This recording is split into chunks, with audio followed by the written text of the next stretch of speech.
What's going on, DIY Mississippi Film Works? As you've seen, I got a couple videos up recently. Did a Dark Order Sam and I did a pro wrestling crate, whatever you want to call it, unboxing. Some nice stuff in there. Matter of fact, I don't know if it was when the cameras were on or off, but the Sabu pin, I bought that, and somebody bought the Kerry Von Erich shirt off of him. So he made like pretty much almost what he paid for the crate back. And I put up the other Damian Wayne interview. Thank you, sir. And I did film matches. I'm just waiting on the okay to put them up. As I've mentioned before, there's other cameramen at the show. They are taking their stuff, editing it together, making it look professional for multiple cameras with, little backstage stuff. And the plan I heard right now is it's going up on Vimeo. You got to pay for it, but it'll go up on Vimeo. I don't know what the price is going to be. But I have gotten permission now to upload the last show in Brookhaven that I was at, that I filmed all the matches at, and what I filmed in Natchez, the last show in Natchez. So they will be going up sometime soon. My other channel, my other two channels are eating up a lot of my time. I'm sorry. So I was like, hell, I found this the other day. I didn't know this is Championship Showdown. Attitude there. We got Trish Stratus. We got Chyna there. Tons of belt plates. Figure stands is what they're calling them. Okay. I thought I'd take it. This was on the shelf. It's the only one they had of this pack. I'm like, you know what? I'll probably end up keeping the Chyna. I know somebody will want the Trish. I could sell it to them. And probably get close to what I paid for. So let's see what's on the back of the packaging here. Mankind, Stone Cold, British Bulldog, and Big Boss Man. Uses championship side plates. Oh! On that belt, okay. August 27th, 2000, SummerSlam 2000, Chyna team with Eddie Guerrero against Val Venus and Trish with the stipulation whoever scored a pinfall would be Intercontinental Champion. The ninth wonder of the world couldn't resist Eddie's Latino heat, but in the end she pinned Trish and raised her new championship high. Okay. Let's open this sumbitch up. Let's see what they look like out of the package. See what the articulation's like, all that shit. I picked up another one of these months ago. Found it dirt cheap.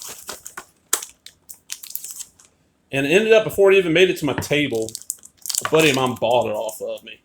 Because I always give him first look at stuff. Because he's hooked me up with a pile of stuff. Okay, that packaging is trash. That can be thrown out. My friend, I'm going to sit that by the trash can.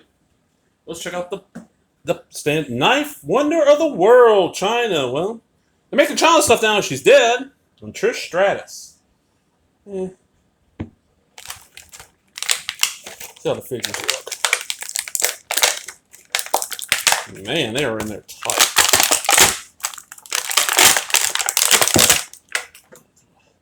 Okay, so we got what? Shoulder ball, elbow ball, wrist.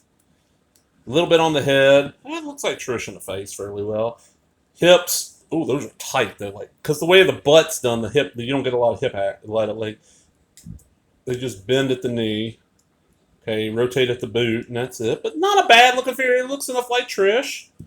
Let's see. This Chyna one. That actually looks like Chyna of that era. Same amount of articulation. Is the butt still? Yeah. Oh, no, but look on hers. Can you do that with Trish? Not as much. Huh. Chyna. And they got the musculature right on her. That's about the way she looked then.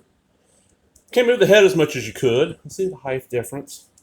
Line them up. Oh, yeah, they got Chyna definitely taller. How do they look on the stands?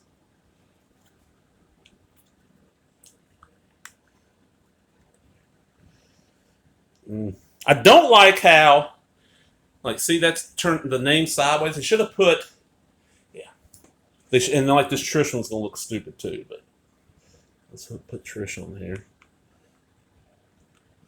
Yeah, see, they should have had that thing where that was the right way, but not bad. I like they got the stands. The Chyna, like I said, is going to go on the shelf. The Trish, more than likely, I'll make an offer to a buddy of mine. Hey, I got this figure. If you want it, let me know, quote him a price. If not, it's going on the table. I'll ask $5 for it. I'll throw it out on the table. Ask $5. Somebody will buy it. I was actually shocked this last show. I've had a Alexa Bliss figure with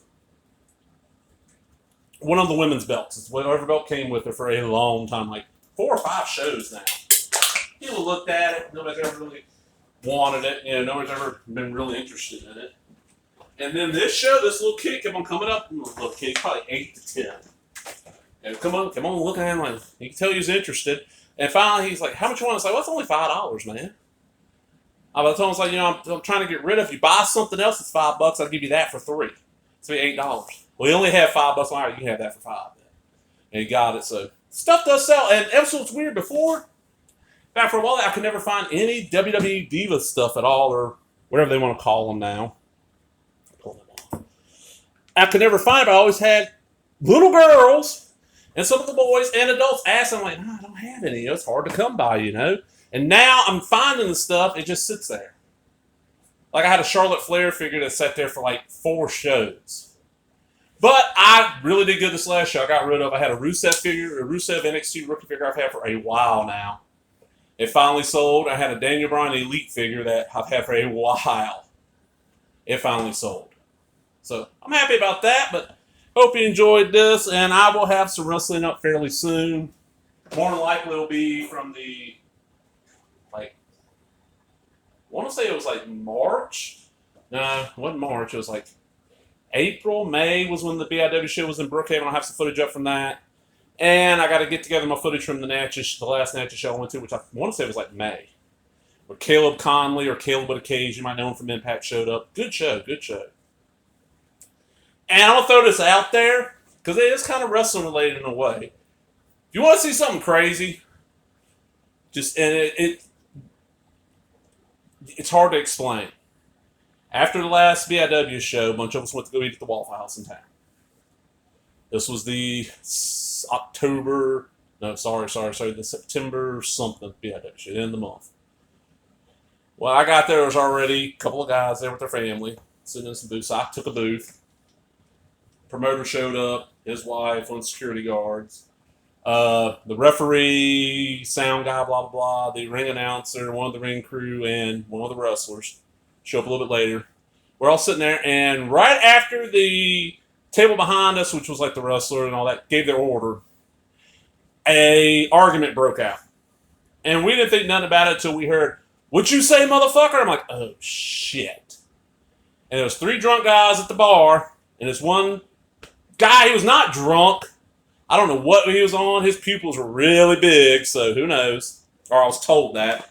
Thankfully, the wrestling security guard was with us. He's a sheriff in another state. And, he's licensed to carry his gun. He has a gun and his badge on him. And went over there and tried to settle stuff and try to calm everybody down and de-escalate the situation, diffuse it, and I got footage of it. Go to ASHAT Podcast, look for Waffle House Wrestling Fed. There's not a single punch is thrown. You just hear people yelling. It's just chaotic. Cops got called, and I was told later on that night, the 3 drunk guys confronted the one guy by himself in a parking lot down the road and fought. But then I was also told by somebody else know that it happened. The one guy stayed in his car and just stayed there. And what I've heard is that, one of the Waffle House waitresses you'll see in the video, she got long braided hair, and she was screaming throughout the entire thing. She quit. She just left. Fuck this, and left. And, one of the cooks left that night. I don't know if they came back, but it was crazy. I hope y'all enjoyed that. Remember, if you did, there's that thumbs up. Look for some more wrestling content on here. It'll be coming.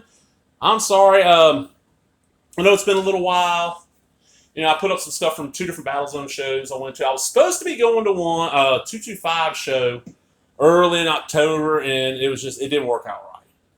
Money was a little tight, and when it's not a BIW show, it means I'm not vending. It means it costs me to go to the show. I'll be sure. That's why I vend these shows that doesn't cost me any money. But you got to think about it. Ticket. Then day of a show, that's because I go and help out before a show. That's 2 meals I got to pay for out of pocket instead of eating home. That's lunch and then dinner. And then, while I'm there, I buy a few drinks. Matter of fact, this last show cost a ticket. Then before a show, a bunch of us gathered at a Chinese buffet in town and ate. So that was $15 right there, $16 plus the ticket, and that's another, $10? So you look at, 26. I bought a couple of drinks at the show to make that 30. Then after the show, I ate at Waffle House, I had another 12 on to it. So that's $42. That's why I vend. I don't make a lot. I usually make enough, to cover what I spent that day and have a little bit of money left over, like this month.